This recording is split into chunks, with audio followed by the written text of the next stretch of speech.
Put an ox eye in a Petri dish.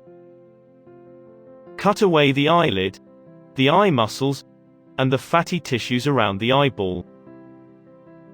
Cut through the sclera.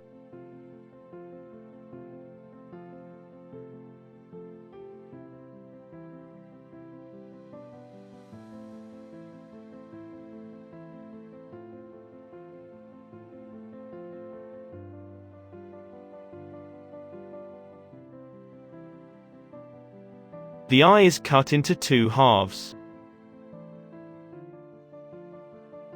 Put the lens and the vitreous humor into another Petri dish. Examine the front half of the eye. Identify the cornea, iris, and pupil. Examine the lens. What is the color of the lens?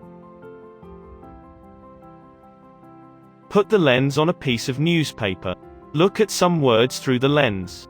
Do the words change in size? Press the lens gently to make it thinner. Look at some words through the lens again. How is the size of the words different from those you just observed? Examine the back half of the eye. The inner surface of the eyeball is the retina. Look at the point on the retina where the optic nerve leaves the eye. It is the blind spot.